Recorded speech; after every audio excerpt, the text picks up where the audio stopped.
This show is brought to you by NMDC Group. ESG sukuk rise 66% in Q3, and the U.S. economy is growing at its fastest pace in years. You're watching the Daily Brief with Forbes. I'm Ramia Faraj.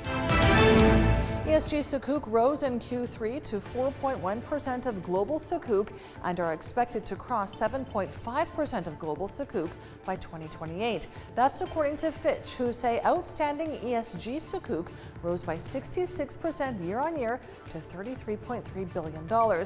It comes as governments launch sustainability initiatives and issuers attract Sharia and ESG-sensitive investors. Saudi has the highest share with 48.1% of Fitch-rated ESG sukuk, followed by the UAE with 30.5% and Indonesia with 19.6%. The U.S. economy heated up more than expected in Q3 as a resilient job market helped boost consumer spending, holding off the prospect of a recession. Q3 GDP growth was 4.9%, the quickest pace since late 2021. Analysts raised fears of a downturn as the U.S. central bank started lifting interest rates rapidly last year to fight inflation, but the U.S. economy has so far defied those predictions. Amazon's Q3 profits surged to $9.9 billion on sales that tallied $143.1 billion. More than half its operating income was made from Amazon Web Services cloud unit. Growing sales and more efficient deliveries also boosted performance. Alphabet and Microsoft this week also reported rising quarterly profits, playing up demand for cloud computing enhanced with AI. U.S. chip giant Intel saw Q3 revenue of $14.2 billion, an 8% drop year-on-year, but still ahead of forecasts. Net income reached $300 million, compared with $1 billion profit the same period of 2022.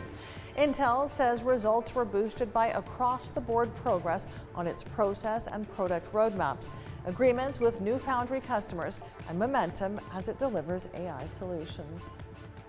Air France-KLM has reported its highest Q3 operating profit in history at $1.37 billion, driven by strong summer demand. It's 31% higher than Q3 2022.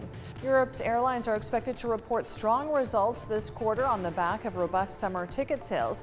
Their balance sheets are still largely unaffected by rising jet fuel prices thanks to hedging across the sector.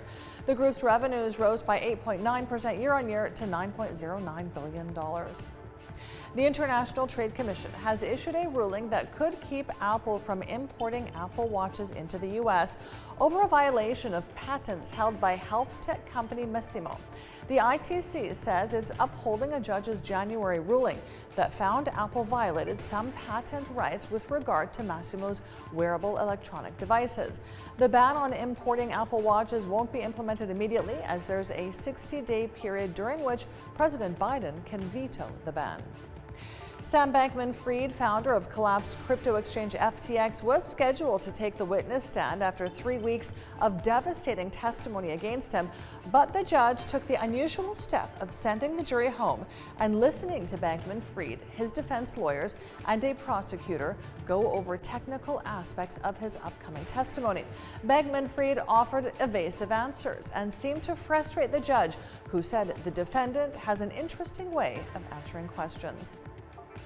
And former Chinese Premier Li Keqiang died of a heart attack this morning, aged 68. He was a reform-minded bureaucrat, once tipped as the country's future leader before he was eclipsed by President Xi Jinping. During his 10-year tenure as premier under Xi, Li cultivated an image as a more modern Communist Party loyalist compared to his stiffer colleagues.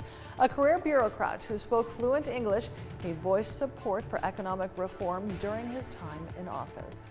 I'm Ramia Faraj. This is the Daily Brief. Thanks for watching. Bye for now. This show is brought to you by NMDC Group.